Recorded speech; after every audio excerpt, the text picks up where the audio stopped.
Googs Track, finally. Now, Nick and myself have actually talked about doing this track for probably 5 years, so it's good to finally be on here. Just aired down.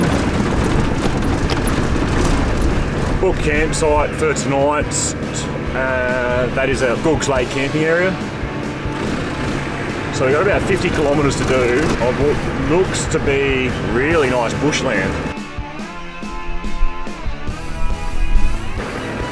So yeah, this is nice. We have seen a couple other people already, so other people are obviously out and about as well, which is good to see. Let's see what we get up to. It's been a while between drinks, but we're finally getting away for somewhat of a local South Aussie trip.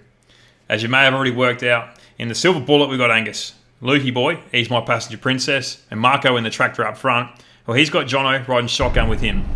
Now, I've always been told not to assume anything, and I don't regularly do what I'm told, so naturally, I've assumed this track won't be too difficult, as far as the technical wheeling is concerned anyway. Like Marco said, Googs Track has been on the radar for years. For us, it's a perfect few days away in the bush to scratch that itch till it's time for a longer trip away. Googs is a multi-directional track, but we're driving it from south to north, and it doesn't take long before we come across potentially one of the main obstacles. Now this ain't your ordinary Cocky's Gate. This is actually one of the longest structures in the world. The dog fence is over 5,500 k's long, and if you know what you're looking at, it's actually visible from space due to the different landscapes from one side of the fence to the other. A simple rule with the gates along the dingo fence: always shut them. Regardless of how you find the gate, shut the damn gate. We're already under the car. Yeah, look, when I air down, I really should disconnect this sway bar. Just Why because so? it's the factory sway bar, and the links are 3 inches long, and it will invert as soon as I lift a wheel. So just swing it out of the way, zip tie it up, carry on. There's nothing wrong. Nah, sorry mate. Jono, you done Googs before? No. You've done a fair few trips across Australia. I have, yeah. East or west is best? East. East? Yeah. What about the middle? Yeah, I don't mind it. I like the Simpson Desert, that's fun. Through the top Northern Territory, that's really nice. So you've done a bit of travel? Yeah. And going back to Vic High Country after this. Nice. We obviously dropped some PSI before we started, but I'm feeling these corrugations a little bit worse than expected, so I'm going to drop some more in. Tyre Deflator, off-road accessories like that, eBay, plenty to choose from. Like most people, we do a lot of online shopping, and eBay is basically the world's largest department store. Marco picked up the ARB Tyre Deflator off eBay nearly a decade ago, and she's still going strong. We couldn't have picked a better day, I don't think, to do this. It's 22 degrees, the sun is shining, there is not much wind. It's a stunning day. And a really nice track. I'm actually getting a few vibe of the Holland track, and also a little bit like the border track as well in South Australia. We planned to camp one night at Googs Lake camping area. Obviously, booking is required, only a small fee, and reception is reportedly pretty low out here, so just make sure you do that beforehand. Everyone should have ample bins on board. As far as we're concerned, if you don't have a rubbish bin in or on your rig, you shouldn't even be out enjoying the outback. We've been using one of our favourite South Aussie brands, Blacksmith Camping Supplies, for years now. Quality is second to none, and you can literally get yours from the seat you're sitting in right now. Bust open the eBay Australia app and wait for Pat to knock on your front door. We're going to see how we go after spending the night here. As far as tomorrow goes, we may even spend a second night, depending on how much we drag our feet and stop to smell the roses. It's fair to say, we gave the roses a good sniff, and our aim of getting to Googs Lake was an unrealistic goal. After a small discussion, the fire pit was ripped off the spare tyre, loaded with lumber, and camp was set. On the menu tonight, a big old steak sanger, cooked on the coals, fresh from the Sejuna butcher on the way here. A good little tip we tend to live by: if you're travelling around, support the little guys and purchase from the locals. They'll certainly appreciate it, but you generally get better quality goods as well. I'll tell you what, absolutely blessed. Not just by the small things either, like the perfect weather and the good laughs around the campfire, but also the bigger picture. Being able to do this on our back doorstep in this incredible country is truly amazing.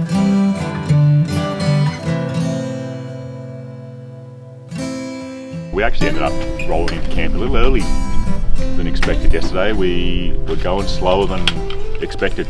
A little bit of filming, a little bit of stop starting, so we thought it was maybe pushing the limit with our expected camp, so we pulled up a little earlier, set up here, awesome little spot, had a good night. A few drinks around the fire, some massive steak sandwiches, so Nick's still raving about them this morning, of course.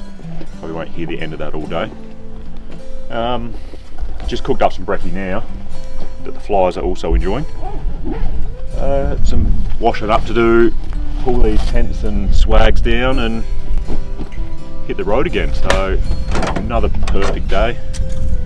Looking forward to it. I've just checked the oil.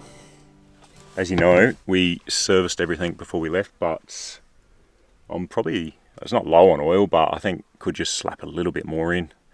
I've got another one of these wolf packs as well off eBay, so it's a front runner box with like a high lid, so you can jam a lot of spares and stuff like that in there. A few random things, a few spare filters and that kind of thing. Also some oil, coolant, bit of gear oil, stuff like that. So let's slap this in. No pressure with the lack of funnel. No. Done well on the entry. Thank you. I'm just going to double check mine as well. Always a good idea to run around the car in the morning or double check the things haven't rattled loose, or check oil, all that sort of stuff. So I'm definitely not hot on the preventative maintenance like Mark is. He's far exceeds my level of maintenance. There's a spring in our step this morning. The boys are buzzing. Vehicle checks are done, camp's packed up and the togs are on. Googs Lake, here we come. The temp's only in the mid-20s, but it feels a fair bit warmer than that. Nonetheless, we're all hanging to wash the dust off and have a freshen up. To say the vibes are high is a serious understatement.